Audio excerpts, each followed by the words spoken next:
All right, all right, all right. Welcome back to another exciting episode of the HHC podcast. I am your host, Jacob Moreno, and I'm here with my brother Chris. Chris, how you doing? I'm all right. Good morning, Jake. It's a little sore in the throat. I think it's a little screaming from Friday. A little bit of the weather, but overall, doing pretty good. We certainly got another hype moment in Sunday night too, didn't we? Oh, you know what? A little bit of that too. I didn't anticipate myself like getting too amped for the game. You know what I mean? Um, but sure enough, yeah. You know what I mean. I'm sitting there watching. So yeah, I was screaming a little bit yesterday, just a little. Just for reference, Chris is a Jaguars fan, and so the Jaguars were down 27-7 at halftime against the Los Angeles Chargers. And sure enough, they pulled out the 31-30 upset. I'll tell you. Uh, I felt worlds, but I mean, yeah, it's unbelievable how bad the game started, right? Uh, um, and I felt worlds better going into halftime down 27-7. I was like, that's like probably one of the worst starts you can have. It's like laughable how bad it was. Um, and yet you feel like, okay, mathematically and at the pace that kind of the NFL works, it's like we can catch them. You know what I mean? So yeah, it was a fun game. hmm No, that was definitely something exciting. I wasn't able to catch the game, but I definitely I was like out and about, and I looked down at my phone, and I look at my like Be Real notifications. It says that Chris is like just posted late, and then it's like his like shocked expression with the final score, and I was like, Uh, no and way, like. and it wasn't like because at the beginning the momentum plays were big momentum plays going for the Chargers, right? Because there were interceptions, uh, the the one off of the dome, like just was like very silly looking, right? It was bad. It was so bad. Uh, and then it wasn't really like the opposite in the second half. It's not like we were like we only had a couple sacks maybe.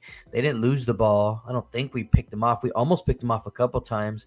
You know what I mean? So like there wasn't a defensive touchdown like the Jags had been getting.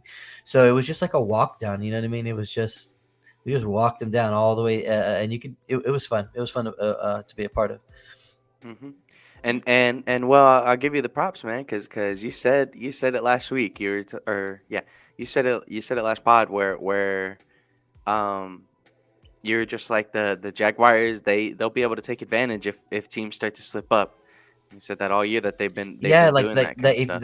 that people give them opportunities, right? And Yeah. and you can watch that game and easily say, well, if you do that, if you have a start like that against any competent team or not competent, I don't want to bash the Chargers that much, but and a more seasoned team, you're not coming back from that. You know what I mean? Uh, uh, um, we were joking. Well, me and Juan were joking a little bit yesterday. He was talking about how that was such a fun game. He loves football. Please, Cowboys, don't let this happen to us, right? Or don't do this. And yeah, I mean, could you imagine going down if you went down 27-0 against Tom Brady? That just means you're going to lose 72 to, or Tom Brady sitting in the fourth quarter of a playoff game. But hmm it was fun. I mean, you could tell that they were more experienced than us, but not that much more experienced than us. Uh, so yeah, it was a fun time. Yeah. No, it's exciting, but.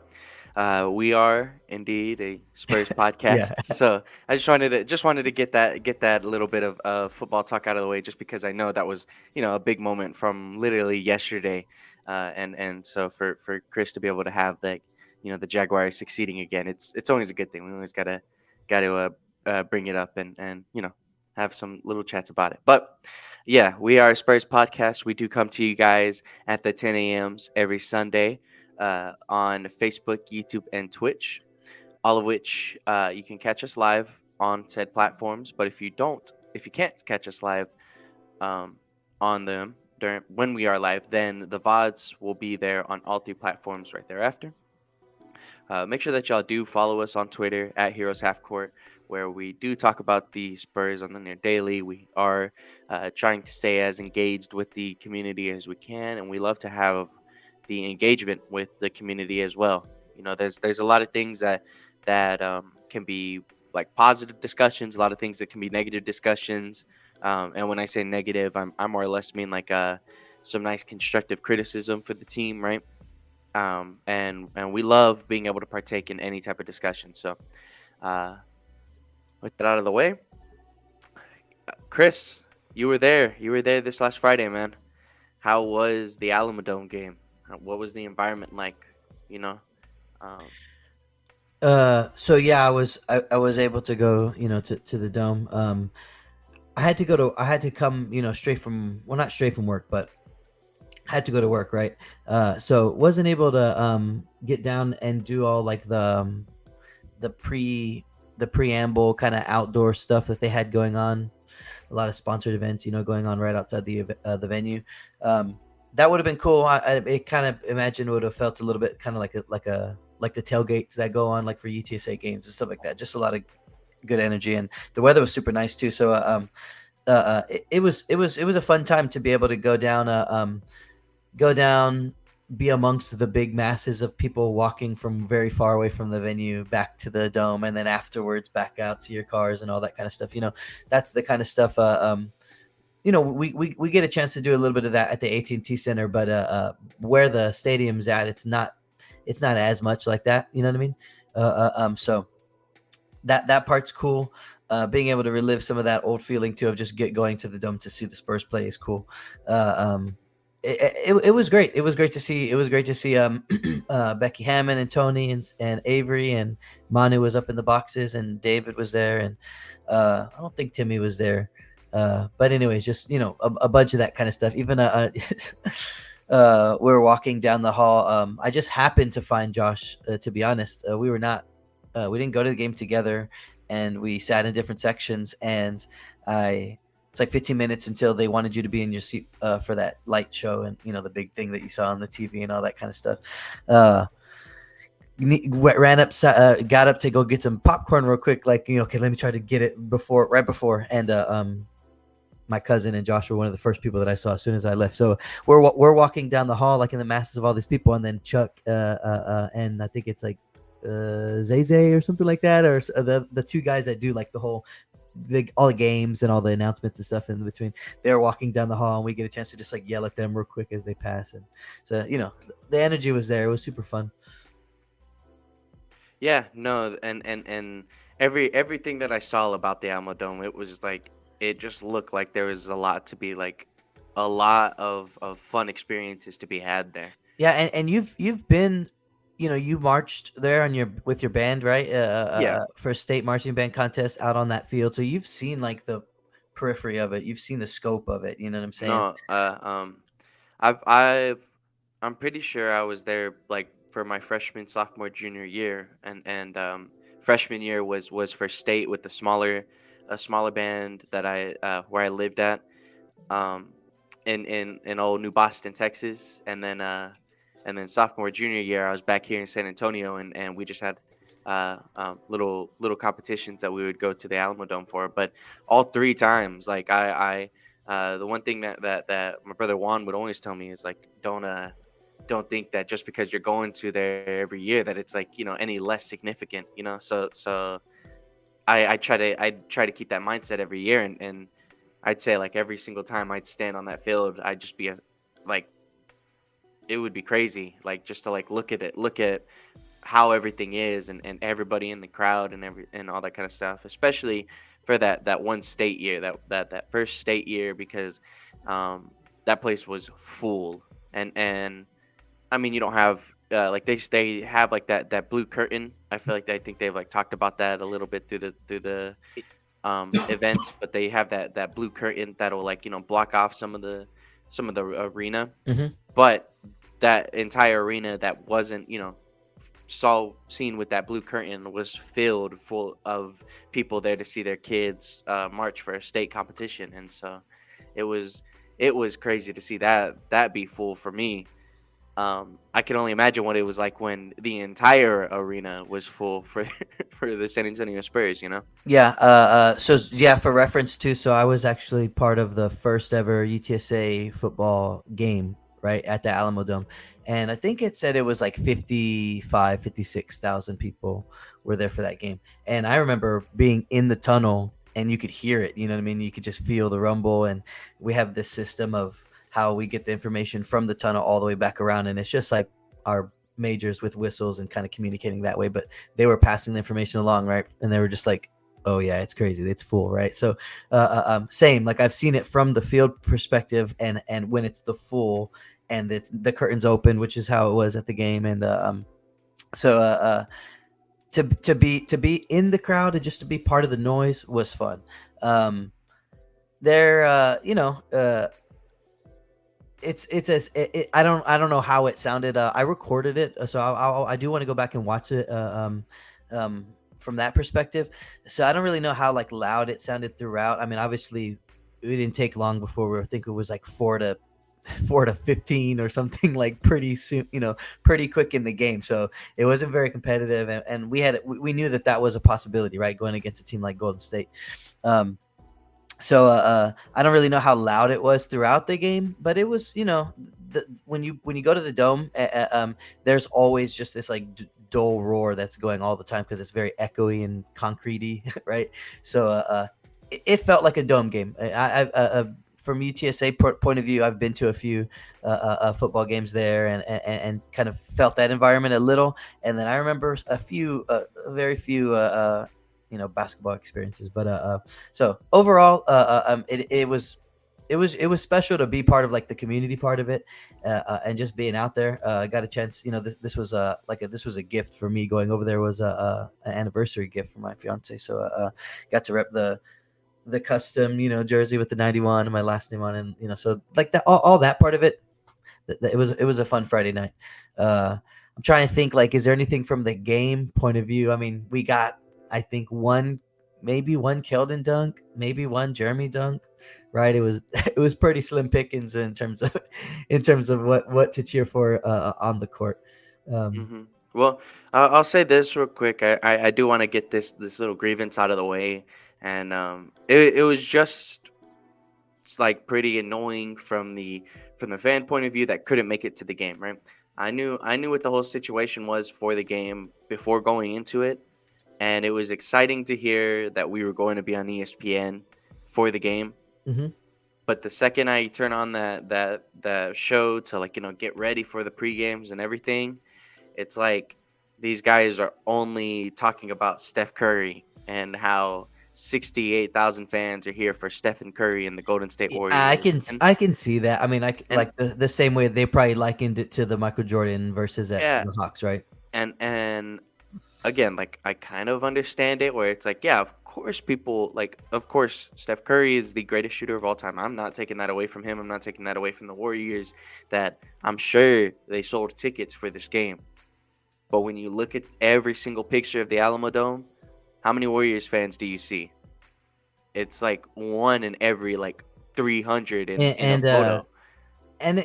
it was you could hear, like, when the Warriors were scoring, you could hear the cheers and all that kind of Yeah, stuff. and But yeah, that it's I just wish they would have pushed, and I haven't seen it. Yeah, but I wouldn't be surprised what you're saying. You're saying that yeah. they'd lean it more towards the Warriors, even though It's it's our and point of again, view. like I don't mind them like saying that, oh well, Steph Curry's definitely a big part of this. Mhm. He's certainly helping make history right now. But this is our event. This is the people of San Antonio came to see the San Antonio Spurs. That's Yeah, like that's it's very simple to a concept to think that, like, it's our 50th anniversary we're trying to celebrate. Like, exactly. And they didn't like. I mean, they mentioned some things here and I there, I feel like but they did though, right? nothing. Didn't they like do this whole like took you through the locker room thing? Yeah, and again, there's like some things where it is like okay, cool. Well, this is an event that is not done every year, so they are gonna like take a little bit of time to like do something different. They had the little locker room thing. Some of like before they got into like actual talks and stuff like that, they had like nice little clips of like the Spurs in the dome, Mm. from the 90s. And yeah, I appreciated that, but I do think that there was a little more that they could have done to show that, like, yo, this was a thing that the San Antonio community showed up for. They didn't Did they necessarily. show any of the stuff that was going on outside the arena? I don't think so. Like, I don't Mm. remember, but I do remember them just saying like, "Oh, there was tailgates." Like, I Yeah, do remember them just like kind of throwing that line out there. yeah. But I don't think there was any like videos or nothing. And that's what I'm saying. Where it's like, I do think that there could have been just a little bit more appreciation shown to the Spurs. Not again, not to like discredit the Warriors, but it's like you can't make the whole thing about the Warriors because this is our event. And so Yeah. there was just like that's just like my little grievance, my little criticism on it. And it's always, at the end of the day, it's always going to be like that. It's like, we're the smaller market San Antonio Spurs, and they're always going to choose to talk about the bigger market over the smaller market. And Yeah, but so but also it's like you could have. I mean, they've done it before, and it could feel a little like they're just retreading. But the connection between Pop or the Spurs and Steve Kerr.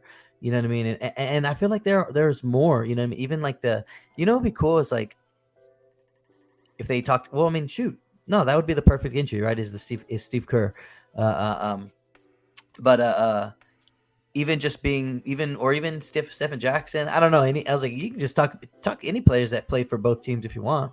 But regardless, I still want to go back and watch it from that point of view and kind of hear some of the play-by-play calls. You know what I mean? Like as the game is happening, it was cool to. I mean, there was a tweet. I think it was maybe Dan Harris, um, who's been a reporter around here, San Antonio, for like the longest time.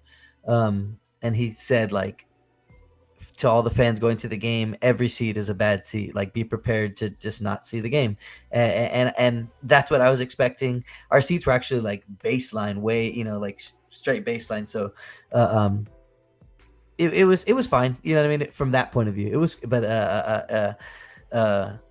it's always cool to kind of see to like as much as you want to air your grievance out, it's always cool to see Steph come in and oh and you get a chance to see like what you could see even from far away is just like how casual and how like relaxed this guy is, just like running around out there like when the game's actually going on, right? And and you can see, even though when you're watching the game live, it feels different when you don't get to see you don't get to hear the constant updates of like what the leading scorers are and all those kind of things. You're just kind of watching the people, right? Um, you definitely can still see though. We're on our side of on the court, and you can feel the energy of how hard they're having to work. And then you come to this side, and Steph's just running out there. He's all flowing around like this, and then he just at the last second, he'll just like you'll see it like one little moment opens up. You're like no, and then the ball goes and finds him, and it's up. So it was fun. It was fun to be there.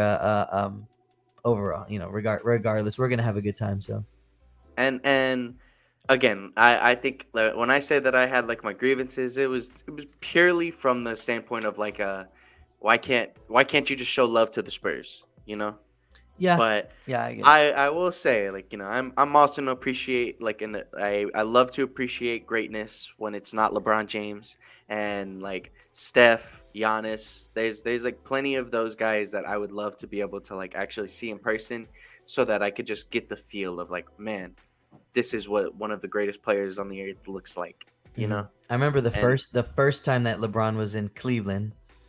Uh, Josh had got to go play one of those on the court games. I think it's the one where you catch the beach balls coming from the ceiling, and they were playing Spurs versus Cleveland, and he said that they had him out there around the baseline area right before the stoppage of play, so that they can get him out there quick, and that like LeBron catches the ball, and like I think he gets a dunk off right in front of Josh, and he was just like, this is little LeBron too, this is pre-Miami LeBron.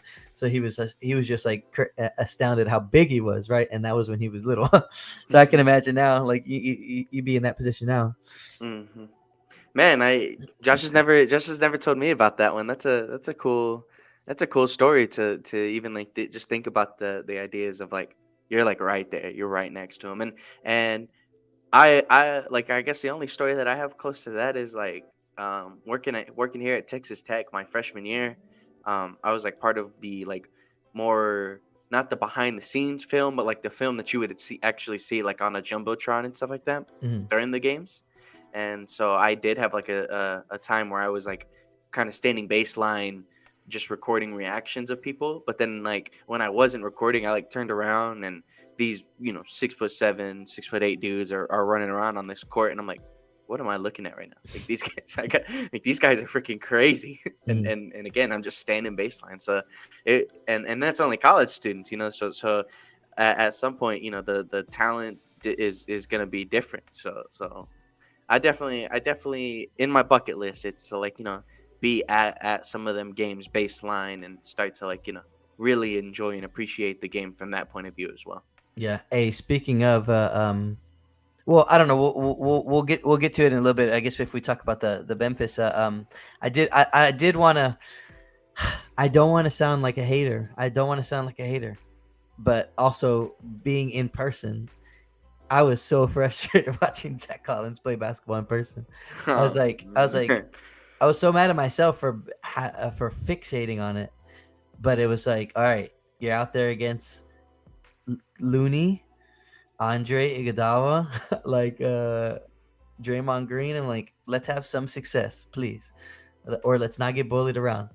And Mhm. it was just, I don't know.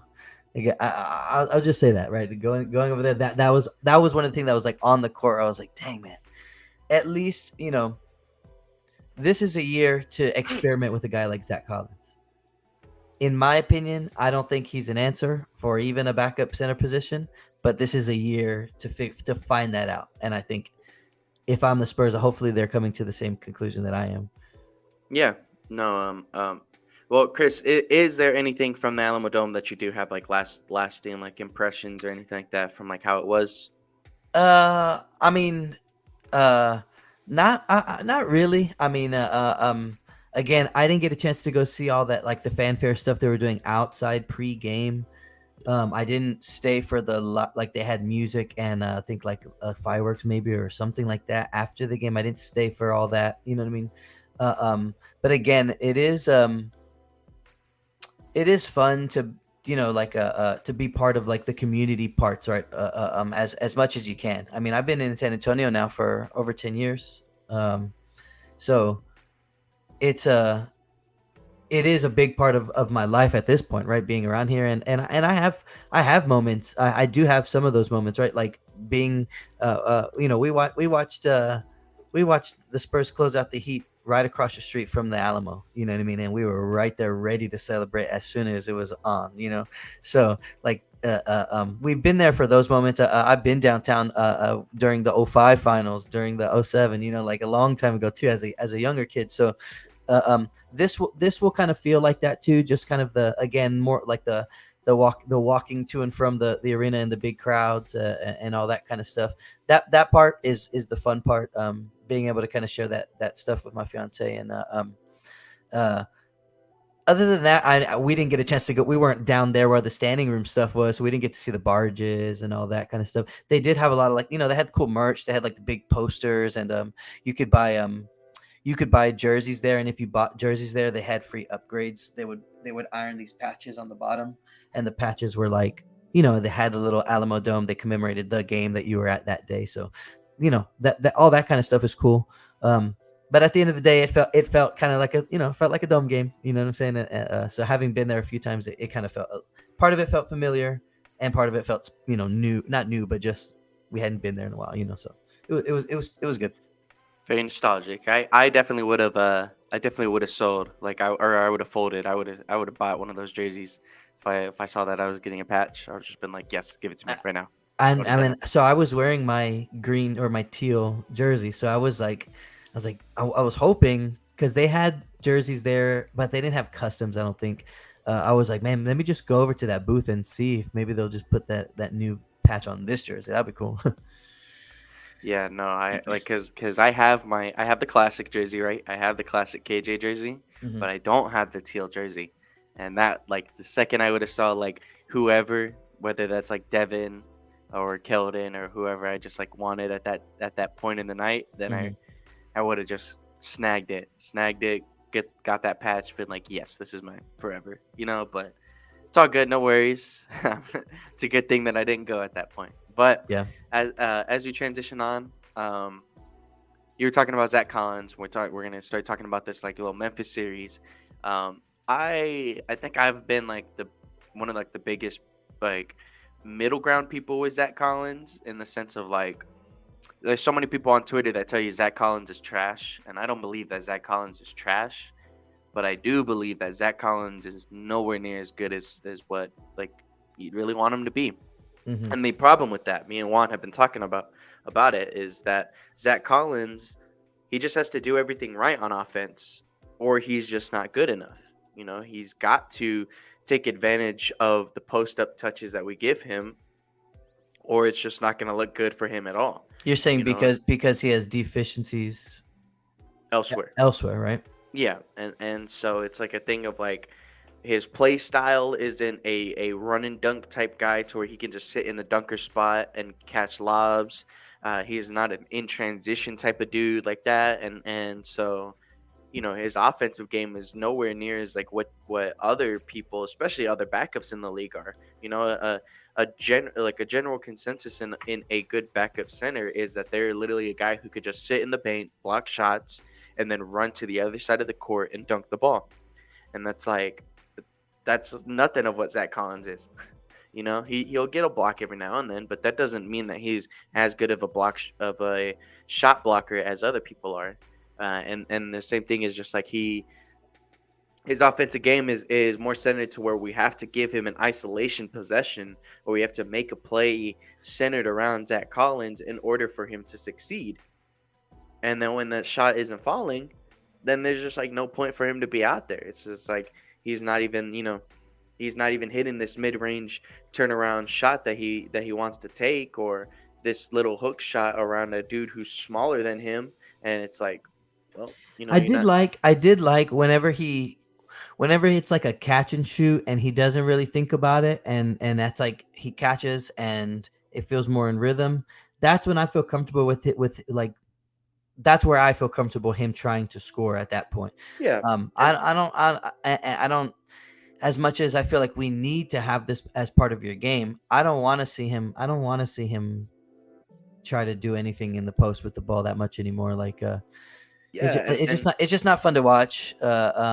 He's not he's not very I don't know, like my decision making for him and his decision making for himself they don't match. So exactly. And so that's exactly where I was leading my point into, is just like, he's fine as a catch and shoot guy, where he can space the floor, and you see him open on the mid range and possibly the 3-point line, and you're okay with him taking that shot. But the second you see him put the ball on the floor, it's got to be to give it to the next man and not to take it and shoot or drive or whatever. Like he's just not good enough to be doing all that stuff. And so then it does become a point of like, well, what are we gonna do with the guy like Zach? And we can kind of lead this into that Grizzlies conversation of just like how we looked against the Grizzlies in this little mini series. And I mean, to me, it was like we even lost whenever they didn't have Jaw, or like we even lost by like a big margin when they didn't have Jaw. Um, the games looked fine, and we had like little flashes here and there. Personally, I loved seeing Jeremy Sohan dunk on Jaren Jackson Jr. That was just like a huge, like, we saw it, like he like attempted it in the game before against Memphis, mhm. and it didn't go in, and you're like, oh man, we almost just saw Jeremy like take out Jaren Jackson Jr.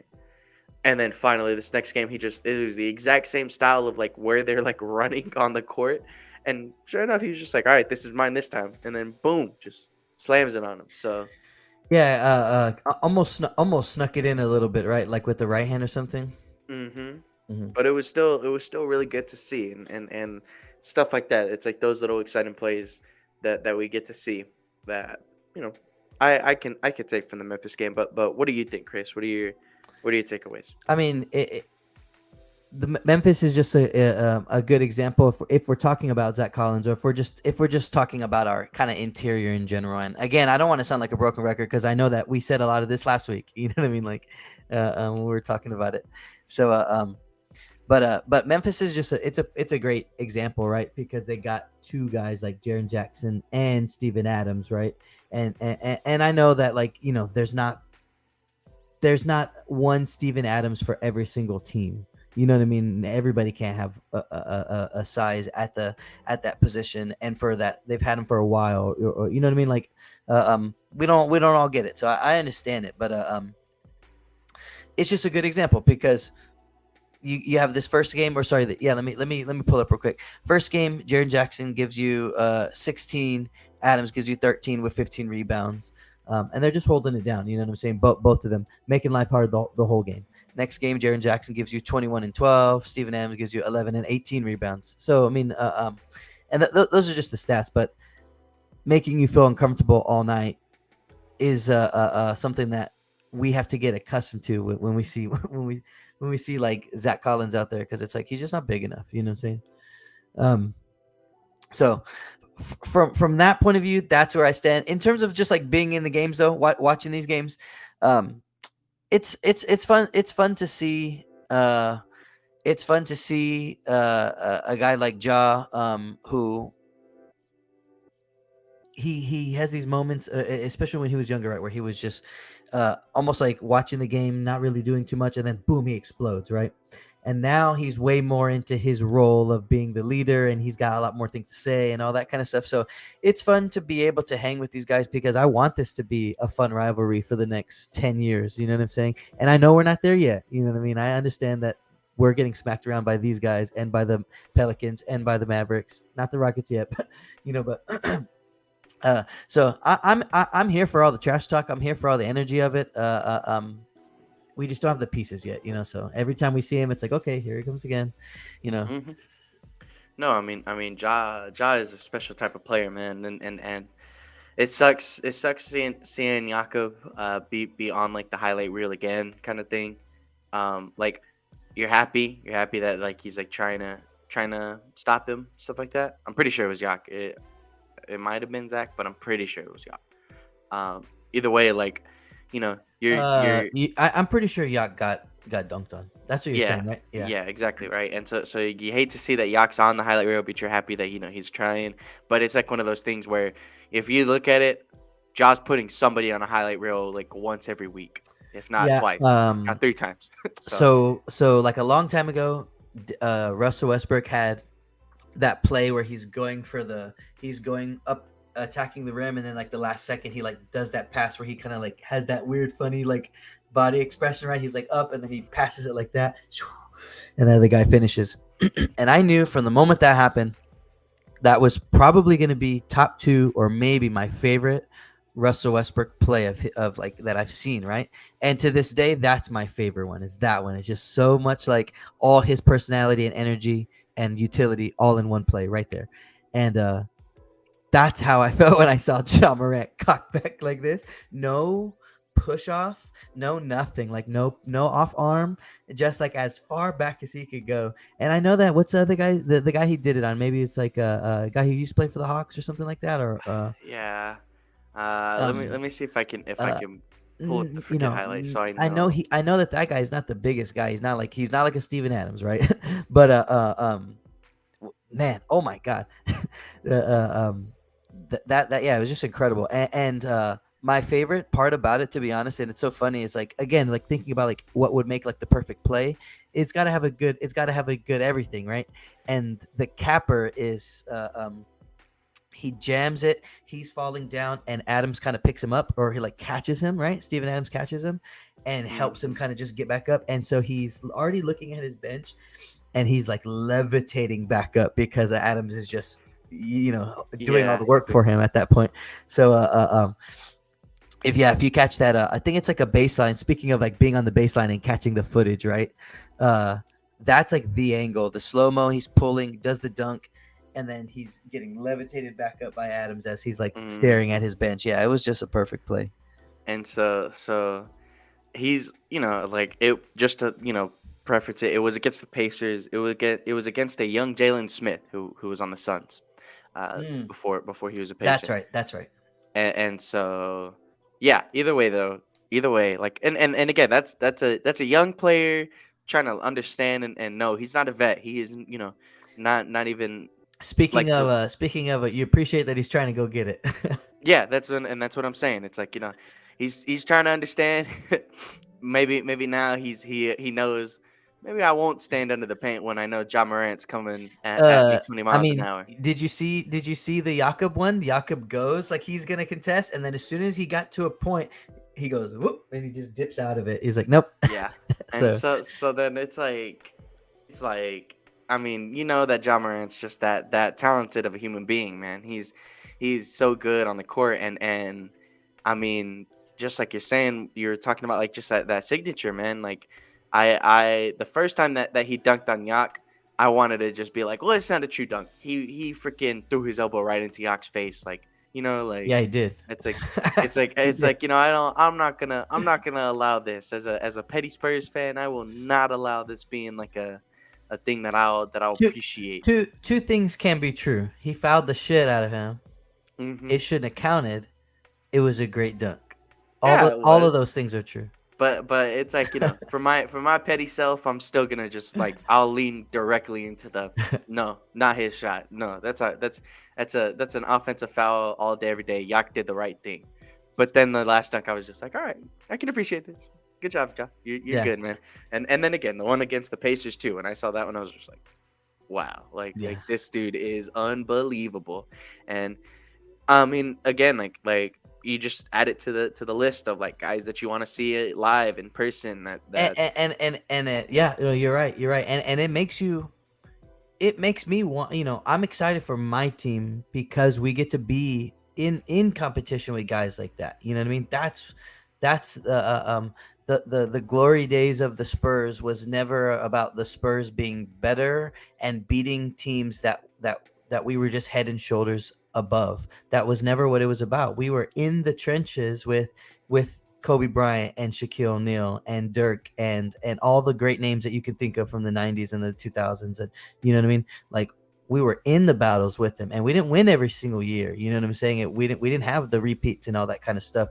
Like, it was about the fight and being in the fight every single year with all the best. And so when we get a chance to play Ja and Steph Curry and those kind of things, like, we want all that. You know what I'm saying? So we just want our guys to show up and try to show that we're there for the fight, just like these guys are. So it is good to see. I mean, like, I don't. I don't know. I've lost count how many times I've heard the away teams announcers talk about us like, um, they're disappointed in their team, like, we should have put these guys away a quarter ago, and because of that it's a 5 point game with 4 minutes to go. Like, they're angry because they feel like the game should be over already, right? And so the Grizzlies guys were the same way, right? And they saw us twice in a row. Uh it's fun to see us be able to compete like that, and we still get respect, for that. I mean, I understand that most people probably see us that way, right? They're like, oh, they're rebuilding, so if it's a close game, they're like, well, good for them. They Popovich, and he's gonna get them right, and da da da da. And that's exactly like how Draymond Green talked about us, and that's But it's fun to see us compete. So, I don't want it to feel like it's so negative, like, in a week where we didn't get any wins. You know what I mean? But no, I we're mean, we're out, we're out there. We're doing our thing. It was great to see Tyus and Trey go at it again. As like a brother to brother kind of thing. I sympathize hard with Trey. Right, he's our guy, and he's the younger one. So you want and like you've been a fan for the Spurs versus Grizzlies longer than these boys have been there. So you're like, I know that we have had a lot of success versus them, but all we've seen so far is Tyus have more success than Trey, right? So it's like, I just want it to go the other way. I'm ready for it. Well, and Trey's been having a like, I guess like a heck of a time since Devin's been out. Yeah. Before the Warriors game, he was averaging 20 points like from like January in that sense. Um, a little bit like probably like cut a couple of those first games out, and then he's like averaging the 20 points. But I mean, like Trey's been doing his thing, man, and yeah, like just like you were saying, like it's cool, it's exciting. I'm glad that like, well, at least like between like us four brothers, um, it's a thing of like where we are kind of we're accepting like just what the situation is with our guys, and not being too down or being too high on some things, because like you never know like what's factoring into the play of these dudes, and what's like which can one thing lead to another thing, or is this just like because this is a rebuilding year, this is kind of a fluke, we don't necessarily see this all the time, you And, know and this is like a kind of a tangent, but also related because it's like the Spurs alumni. And we've been talking to a lot of former players over the season because of our 50th and all that. Well, I don't know how many weeks ago this got posted, but I just barely saw it, and it was um Bill Schoening, the guy who does the voices, the voice for the radio, the Spurs games on the radio. He has been doing a podcast series over the course of this year, interviewing people as well, and it's like it's like the sounds of the Spurs, or I don't know what the official title is, but anyways, he had Fabrizio on, Alberto, and he had told this story about how, like, Shaq is out there doing him up, and it's like just so tough. He was trying to get adjusted to it or whatever, and then he said that he found out later on that the coaches were like saying, hey, we're gonna put Fab out there against Shaq one-on-one, no help. And that he goes, when they said that, I heard them say that, and then I remembered being in the locker room when they were going over the game plan, and they were saying, okay, so we're gonna have Fab down over here on Shaq, and we're not gonna send any help, and then we're gonna do this. And he goes, and I remember sitting there thinking, no help, like what, like for real, I'm gonna have to guard Shaq one-on-one. And so they kind of did that on purpose, right? They put him in a disadvantageous position on purpose, maybe to give him a little wake up call, see what he's got. But anyways, you were saying like we don't know what controls what's happening to these guys, right? And sometimes in a season like this, where we know wins aren't coming and we know what our long term goals are, the coaches might be putting things out on the court that they know aren't optimal. They just want to see, you know what I'm saying? Or they have other reasons why they're doing it. So it is true what you're saying. It's like there's no reason to get too high and too low, because we as the fan are so out of control, and it feels like at times the players are even a little bit more a little out of control too, right? Like and like it just is what it is. So let's just be there for the guys. hmm and so it kind of leads me into just like the last part of the They day, said which they is said they said we're gonna put Zach Collins out there on Jaren Jackson and Steven Adams 2-on-1 for no reason. exactly.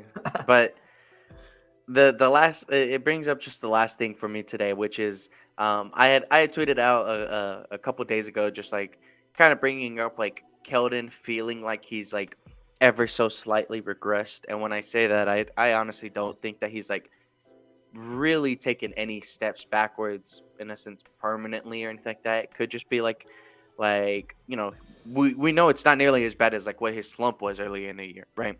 Hmm. And so he goes through the slump, he comes back, he starts to feel a little bit better, a little bit fresh. But then like I feel like it's just again like literally you could use like just like a freaking little measuring stick to see like the inches of step back that I think that he's like had, and so I don't think Keldon's really necessarily gotten like too much worse, and at least like the numbers don't necessarily the numbers agree with the fact that Keldon's just been Keldon all year, um and I think the biggest thing that I was looking at, I was looking at some shot charts to see like where Keldon's excelling and where he's not excelling at. Hmm. And honestly, he's shooting 59% in the restricted area, which is nice. It's not it's really solid, but then you're seeing 33% from above the break threes, and you're seeing 35% in the mid range, 34% from corner threes, and stuff like that, where it's like, okay, so that's like kind of where we're seeing things like I feel like we used to see it, and again, this was when Keldon Johnson had 20-point per game all-star scorer DeJounte Murray with him, and they had to close in on DeJounte, and it made it easier for Keldon to just be able to sit in the corners.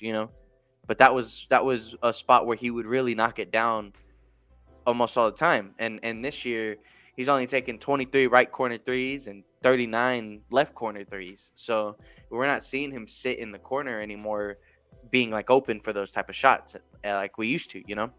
And Mhm. and so I think that's like one thing that I've been kind of thinking about when it comes to Keldon Johnson is just, are we even putting him in the right position to succeed right now? Because is the fact that us not having somebody better than Keldon Johnson on the court, is that mean that like he has to do too much, to where, just like we're talking about Zach Collins, in the sense of like we don't really want Zach Collins to play, like to be the backup center anymore, because of just what he has to do on the court to succeed? Well, is Keldon having to do the same thing, in the sense of like he has to do too much in order for us to have any type of chance, but he's just not that guy? you know he is Well, just not. I think, and you even said like he hasn't regressed anywhere near where his slump was at, right? So it's not like you're saying he's playing bad, and I think it's just exasperated because there's no Devin. Yeah, You know what I'm saying? Because there is a little bit of that, right? Where he's probably just having to feel he has to shoulder so much, and it just takes away from other parts of his game where he used to be a little bit more free because other responsibilities were taken care of. So I'm not like that like worried about it. I do, and I did say it last week. Like I do want him because Devin's gonna. I mean, yeah, because Devin's gonna be out. I do want him to kind of to feel like he's taking a little bit more of a step forward in terms of like leading us. Um, but really, that just comes from I just want him to be a very patient player, making good decisions. Um, not getting too high and too low. You know what I mean? Like keeping us in the game mentally. You know what I mean? Like I want be not that he has to be a point guard and run the offense or any of that kind of stuff, but that's just those are just the things that I want to see from him, right? So like, uh, if he's if yeah, that's it. So I don't know. I do feel like it's just because of the Devin thing, um, and and so I was just looking at our stats, and it's like when you look at our when you look at our roster and you see just from the points point of view, right? And it's like Keldon's at 21, Devin's at 19, and then Trey's our third at 13, right? And so there's just such a big drop off. It's not even like we don't he's not that guy, but it's just like there is nobody that we don't have any really like third option just yet. Trey has yeah, stepped up, but you know what I mean? Like we just don't have that yet. You know what I'm saying? So so let's say we had a guy who could give us 15 to 16 every game, and then he's been now the second guy while Devin's been out. Then Keldon would probably feel a lot more free. You know what I mean? so I think, when I said that he's not that guy, I didn't mean it in the sense of like he's not, number one worthy, because I don't think anybody's necessarily thinking that Keldon Johnson is going to be your best player on any like type of competing team. um so it's like, I think that like when I'm saying he's not that guy, I kind of mean like, were we getting a little too far on what we thought Keldon could be, in terms of just like what he is as a player overall? I feel like when I'm watching these games, and I don't know, again, like when I'm watching these games, of course I have to try to keep that mindset that we don't have an all-star to kind of help out and alleviate what Keldon can and has to do.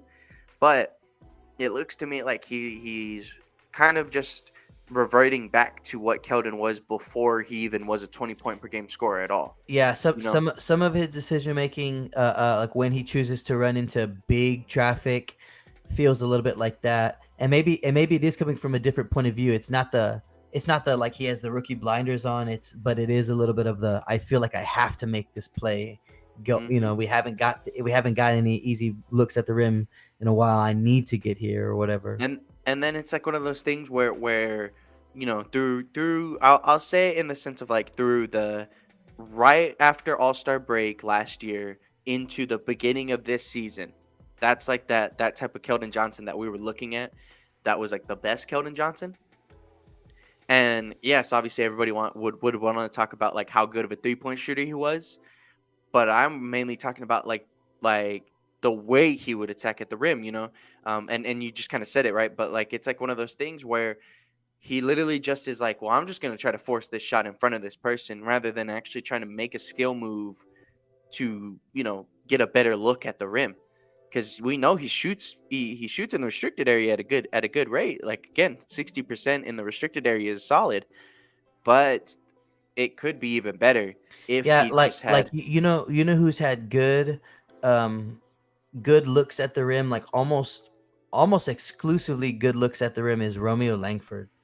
Like he goes to the rim kind of a lot, but he always finds he's always you always feel like he had the patience to wait on a good look, or he had the patience to find a good opportunity, and that's why he got himself a good look at the rim. And like I could imagine, I feel like if Keldon in the past like month had that approach to the rim, he would have a lot more success. Oh, and shout out to Romeo. He played well. I felt like he's the only reason it wasn't a huge blowout in the first quarter, or maybe even the first half of that Golden State game. I tweeted out saying Romeo Langford breakout game incoming in that first quarter, just because of how he was playing out there. But um, yeah, and I think that's kind of just where my mind is with Keldon is that like maybe even thinking like second option isn't too far. But again, I'm trying to keep that mindset of like too low, too high on these guys, and we know Keldon can do a lot of special things on the court. It just hasn't necessarily been shown. Even if the numbers are telling us that he's been fine, Well, oh, good. like that, like the numbers that have been telling us that he's been fine through the last 10 games, it is something that like I mean, yeah, like at least when watching him on the court, the eye test, right, it tells me that he is playing a different way than what he used to, and it's not nearly as efficient as it could be. When I Yeah. I mean, Devin is starting to come into his own in terms of finding his spots that he wants to score at and all those kind of things. And when we get Devin back and Devin's taking up that role, then Keldon does become more of that second option in that regard, right? And you'll see him starting to be in his corner spots more and catching the ball where we already kind of set him up for a lane at the rim and all those kind of things. Like it'll slide itself back into place. Yeah. I feel like. And so the last thing that I was gonna say is that like if you look at his last 10 games, Keldon is averaging like pretty much the same numbers as what he's been averaging for the year. And so let me make sure that I'm reading the right stuff, right? So over the last 10 games, Keldon's been averaging 22 points, 3.4 rebounds, and 1.4 assists. And then per the month of January, it was 19 points, 3.4 assists, 3.4 rebounds, 1.6 assists. Through the season, Keldon's at 21 points, 4.7 rebounds, 2.6 assists. So all those numbers are all very similar. You got to take into account that there was that one to like a month and a half stretch that Keldon Johnson had like really bad numbers, and that total, that's gonna show on that per game full full like total year numbers. Yeah, the So average. if he is averaging the same numbers that he was averaging through the year, then that means that he's kind of like again not playing as good or playing better than the slump, but not playing as good as what he was towards the beginning of the year. And again, like you were just saying, like it does account to the fact that Devin isn't healthy, and just the fact that we are we're kind of getting ready to move things around, so who knows how finite these lineups even are, for Yeah. this year alone. So Exactly. Things are gonna look weird this year, and it does feel a little like you start to see it from a point of view of like the player a little bit, where it's like, man, like their numbers are gonna be affected, and those things affect their salary and their job security and all those kind of things, and it's as flimsy as, well, we got rid of this guy, so now we need this, and then that helps these certain players and hurts other players and all that kind of stuff. Um, we are 43 games played, right? So we're over the 50% mark now. Uh, it's kind of crazy, It's a what number jumped out to me? 30 out of the 43 games, Isaiah Roby has played in 32 of them. That number seems very high. that does Even seem even high. for even for garbage time, for garbage Yeah, time minutes counting, it still seems very high. that's interesting. It's interesting to think about because it again, like, gotta hope that we end up moving off of a guy like, well, I mean, again, there's not even like how we are playing our guys. Doug's still kind of playing 3 to 4 minutes, like not necessarily playing right there at the four all the time. So Yeah. um it's like, is there even going to be minutes for Isaiah Roby, even if we're able to trade Josh Richardson and Doug McDermott? Or are we going to like literally find a way to where we're going to run Blake Wesley, Malachi Branham, Stanley Johnson, Romeo Langford, and again, not giving Isaiah Roby minutes. Um, Yeah, I think Shout out Stanley Johnson, by the way. He's been good. I think it would have to be Richardson and Doug and Kada. But Ikeda's not even Would getting you? minutes anymore. Do you? I know, but just get him out of the way. You know what Yeah. I'm saying? Get him out of the way, and then I would hope. I mean, yeah, I would hope that we try to go into the after trade deadline with like bare bones, man. That's when we start giving all the minutes to Stanley and to Isaiah, and really start to see for the second half of the year what is going to happen with our roster in the roster positions like 6 through 15, 6 through 12, 6 through 13. That's what I would love to see in the second half, is start to figure out those answers, at least with who we got on this roster. Zach Collins, I'm already at the point is Zach Collins trade eligible? Well, yeah, he's definitely trade eligible. Let's We see. picked up his team option this last year, so he's been on the team way So long enough. so Zach Collins would be on somebody's book for $7.7 million. So I'm down. If somebody wants to take up that little, they think that that's valuable, and they want to give us a couple of second round or a second round here or this or that, I'm doing that. If I'm the Spurs, because I think he gets bullied around anyway. So I would just bring Bassey in.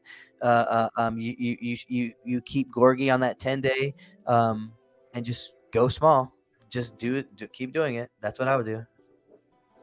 Yeah, no, I mean, I agree that I wouldn't be opposed to Zach Collins not being on this team by the trade deadline. I think half of this roster, there's like guys that like I'm just like, okay, well, if they're not on this team by whenever trade deadline is in February, so be it. You know, Yeah, if I see, and Spurs might think that a guy like Zach Collins is valuable as a trade piece next year at 7 point whatever million, and maybe that's why they hang on to him. Until then, they might even be thinking like that. Who knows? But either way, I'm down. Now I've reached like I've reached how would talk about like anybody not named this person hmm is tradable. So even this year, he's just like anybody can get traded. I don't care. yeah. And so that's how I am for all of our bigs. All of our bigs not named Jakob. Yeah. Anybody Well, can move. so as we finish up here, I'll talk about like the Woj talks because Woj Oh, had that just came out like right now, right?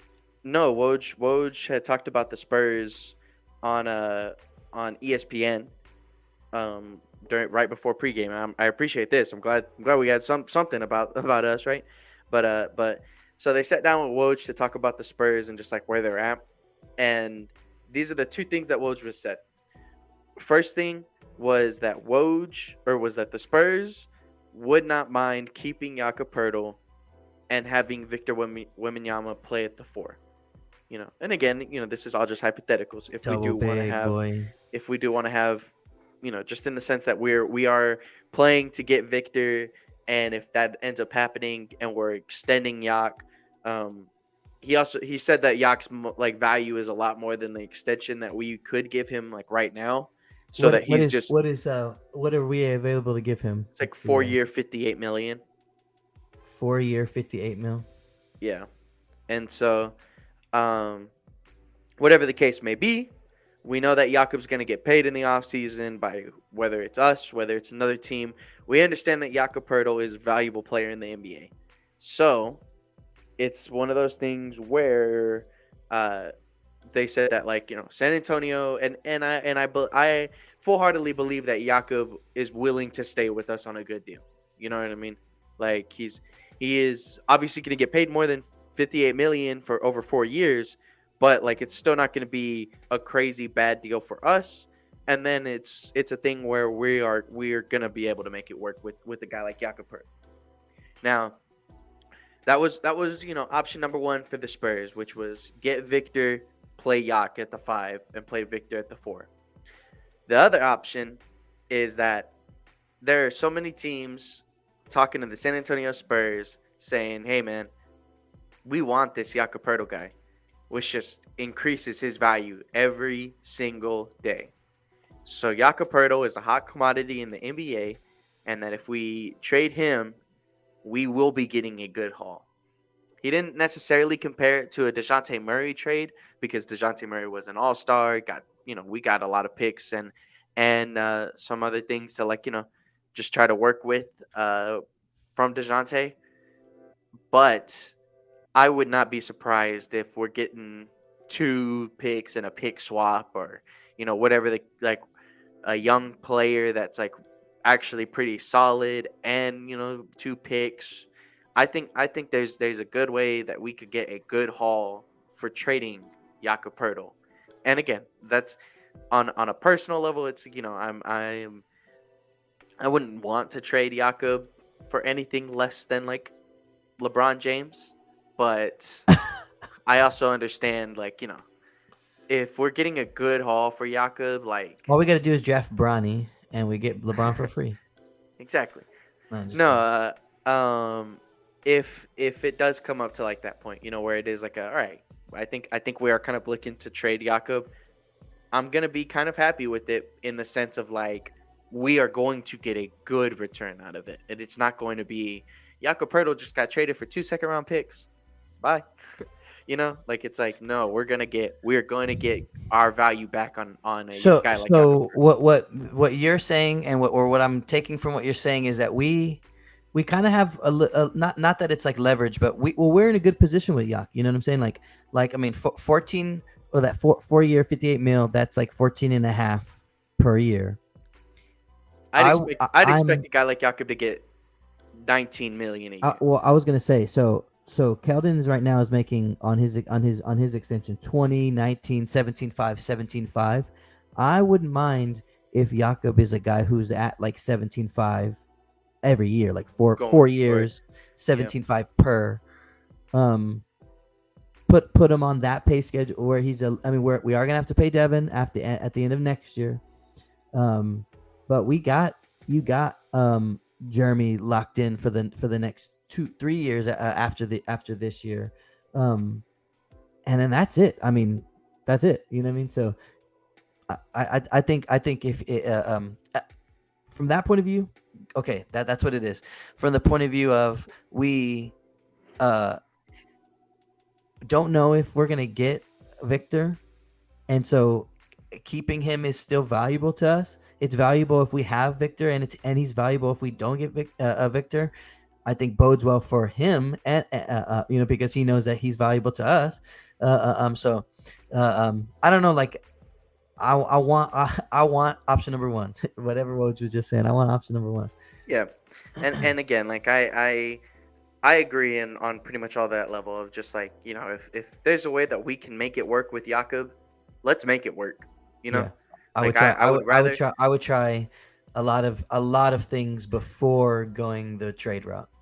Yes, exactly. I would want to try to make it work with Jakob before wanting to trade him, but on that other hand, again, it's gonna be the same thing where I was like, I literally made that the little live stream as soon as it had happened. I was heartbroken when DeJounte Murray got traded. I was upset. I was frustrated, and I'll be the exact same way when it comes to trading a guy like Jakob. Hmm. But then I'll look at the trade. I'll see what things are kind of panning out, and I'll accept it. I'll accept a trade like that happening because it's just going to be the betterment of us in the long term. We're literally just going to be able to compile up more assets and be But even, but a, but you know, but a guy like Jakob, if we got rid of him for trade picks, I would need this next year to have a suitable replacement for him. yeah, Like you don't lose a guy like Yak and then try to replace him with something that's like way less than that peak. You know what I mean? Like in my opinion, because he's just that important to the functionality of everything else. You know what I mean? Like hmm you're gonna get less development out of every other person if you don't solidify that position. exactly. Well, Chris, as we start to wrap it up, is there anything from like the last week that has like really caught your eye? Anything that you've been happy about from I the Spurs? did you. This is like only loosely related because of the talks we were just having. But did you see? I didn't get a chance to read it. Like what was happening about the Hawks not. I guess the Hawks owner's son or something was the one who was pushing for the DeJounte trade. Oh, so yeah, so if I'm not mistaken, it was the GM. It was the GM.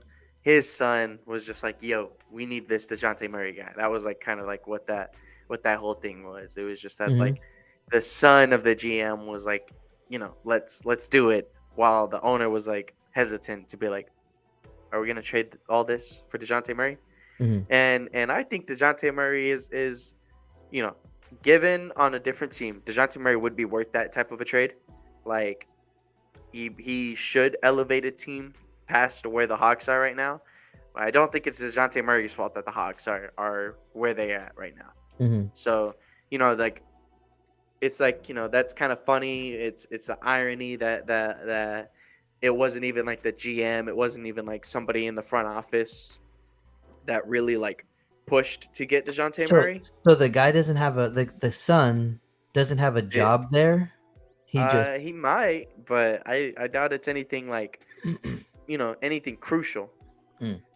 So that's like where everybody was like kind of laughing. They're like, oh my goodness, the Hawks made a trade because of like somebody's son. you know but it was, at the end of the day, I'll give the Hawks that benefit of the doubt that, like, in trading for DeJounte, everybody was saying like, oh my goodness, this is gonna be great for the Hawks and da da da da da. Like, you can't go revisionist history and say that like Yeah, that trade.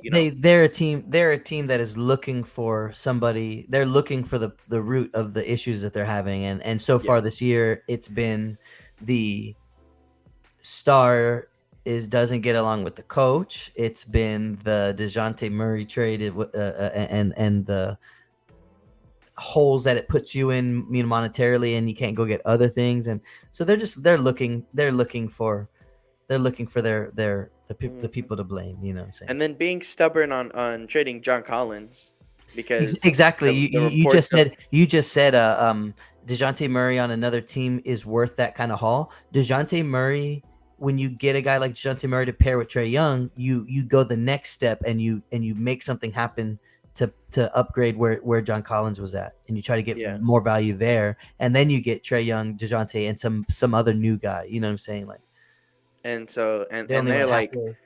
but they're being too stubborn because of the reports of them wanting to get a Rudy Gobert DeJounte Murray package for John Collins, when John Collins is not anywhere near as good as DeJounte Murray or Rudy Gobert. So It's like, they are being stubborn in what they could get for a guy like John Collins when they should have just traded him years back. They should have just like gotten what they could have gotten 2 years ago, and had those assets right now. You know, Mhm. um, so there's a lot of factors that go into the Hawks' downfall this year. Um, it is a little unfortunate that we're not getting their pick this year, but I mean, we'll see like what happens. Um, it that like when it comes to getting a bunch of future picks, that's like the risky business is like, what if they fall too early? What if they don't fall early enough? You know, um, so Because things like that. it had a protection on, or what was it? It doesn't have a protection on it, but let's just say like the whole like implosion of the Atlanta Hawks happens this year, and they just like completely reset next year, you know, and so then now they're trying to get a number one pick to like, Oh, you you're know, saying it's a shame that the one that we got isn't for this upcoming year yeah, it's because it like could have been higher than we thought. Yeah, yeah, yeah, I get it. yeah, and so then it's stuff like that where like, and it could just be a sense of like, well, what if this year's pick is like number 10, and then next year's pick is like number 5, and then the year after that is number 1, and we get number 1 from the Atlanta Hawks, then Yeah. it's like, well, cool, but then there's a chance where it could be like the complete flip where they just dropped and they were able to like retool and fix their whole situation, so they went from a lottery pick to a 15th pick to now they're giving us a 20th pick. Yeah. And so again, that's just how things go. Everything's always changing in the NBA. You're not gonna know 100% what you're getting when you make that trade, unless you're getting like this veteran player, and even then, you never know if that veteran player is gonna stick. So um, that's that's like one thing.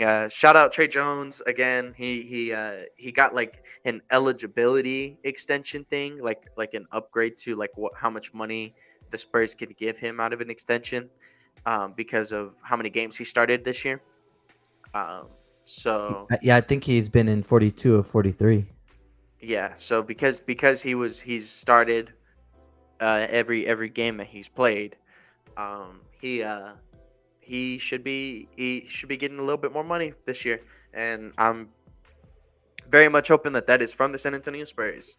I do think Trey Jones is that good of a player, and I'm really hoping that like he does kind of understand that he could be just as successful in the NBA just like his brother is, in the sense of like, you don't got to be the starting point guard, you know Mm-hmm. you can be that backup point guard, and you can kill it being that backup point guard. So I'm really hoping that Trey, that if it happens, maybe we do still need to have Trey be our starting point guard again next year. But if it so happens that like we get like a guy like Scoot Henderson, to be a point guard, then it's like, all right, well then I'll let Trey can go right back into the bench and start understanding his role again. Start that six man of the year campaign. Exactly. So that's like, I love Trey. I hope that we do extend him. I've always been a big fan of him since we've drafted him. So I'm hoping for some good and big things for Trey in this next second half of the season. Mm-hmm. But all right. Once again, Chris, anything else? Any last things? I think we're good. Do we got some Spurs action today against Sacramento. Tuesday we see the go to the Brooklyn or the Brooklyn comes here. I'm gonna be there at that game for that. Um, Clippers on Friday, so we'll see. We got Clippers, Nets, Kings. Actually today will probably be the one that I'll be the most interested in. I haven't got a chance to watch the Kings too much. This year. Matter of fact, this year at all, and this is the best year they've had in, you know, in a while. So I'll check out today's game for sure. Um, but we'll see how it goes. Cool. Yeah, I'm a fan of De'Aaron Fox, as my brothers would like to clown on me for being a fan of Of literally some, anyone. yeah, of a player on any team. But I am a fan of De'Aaron Fox. He's a cool little lefty dude, and at one point in his career he had like a 3-point shot that where he yelled like Kamehameha, something like that during What the heck? during it. So it's pretty cool. But I think I'm excited to see this Clippers game just because they've kind of been on a little bit of like a wishy-washy year. So we'll see what we A can little do bit, a little bit. against the Clippers. Speaking of the Clippers, and it was because of the Warriors, but we've been announcing all the alumni and all that kind of stuff. Well, we kind of make the joke when we watch the games, like me and Juan will be sitting there, and I can't remember if you've said it before too, but we'll say like Spurs legend Jermichael Green. Hmm. And they gave Jermichael Green a little tiny thing on the jumbotron at the Alamodome too. Uh, you had mentioned the Clippers, and then Jermichael Green's name popped back into my head. So shout out to Yeah. Spurs legend Jermichael Green. Yeah, no, I love being able to like anytime somebody that like was a Spur, and it's even better when they were like a Spur for like a day, you Yeah, know, be like Spurs legend Goran Dragic, yeah, exactly. and it's like two times Spurs legend Goran Dragic because we Mhm. drafted him and traded him, and then we traded for him and just like let him go. But it's like stuff like that where I love to be like that. I love to say stuff like that where it's like Spurs legend, this guy that played for us for never. Yeah. But yeah, well, as I wrap it up, we do go live on Facebook, YouTube, and Twitch at the 10 a.m.s on Sundays. Make sure that you do catch us during those live times. But if you can't catch us whenever we are live, then the VODs will be on all three platforms shortly thereafter. Make sure that you do follow us on Twitter at Heroes Half Court, where we do talk about the Spurs and we try to have a lot of engagement with the community and stuff. So make sure that y'all are reaching out and talking some Spurs basketball with us on Twitter. But with that being said, guys, I hope everybody has a wonderful day. We have some NFL playoffs to look forward to as well. The Cowboys play against the Bucks tomorrow, and I'm terrified, but I'll leave that talk for next week if we're still Just in the watch playoffs. just watch some football today and relax, enjoy. Yeah, and I mean, the one good thing is that nobody has school, hardly anybody has work on Monday, and so we get to enjoy a Cowboys game on a Monday I without school, I without do work. I do love when the Cowboys play in prime time. It's gonna be fun. It's gonna be wonderful. So, but I'm still terrified. I'm still terrified to go against Tom Brady. I don't. I like. We were talking about the 27-7 thing, and literally, it's like, oh man, we can't be Atlanta. We cannot be Atlanta if we are up 27-7 Oh, against yes. against Tom Brady. We cannot Yeah, be I Atlanta, man. I said that earlier, right? I said like imagine if you did that against Tom Brady, you have no shot. And then the flip side of that, which is what I actually told Juan, I said I don't a 27-0 comeback from Tom Brady against the Cowboys would be too much. Like It the would drama be, of man. it all would just be too much. Exactly. So, with that being said, guys, I hope everybody has a wonderful and blessed Sunday. Uh, I hope everything's all good. I'm still terrified for these Cowboys. Last thing. Shout out to my buddy Bryant. He got me some Beatles vinyls for Christmas, and it came with this nice poster that has a bunch of Beatles post like other picture things on them. So, That's but cool. I've, I've alrighty been then, y'all. I've been bumping some Magical Mystery Tour on vinyl recently. Oh, that's awesome. Yeah, no, he gave me Let It Be and then like a one like the one from 2015. Mm-hmm. So that's like it's pretty cool. But all right, hope everybody has a good day and we are out. Bye bye. Peace.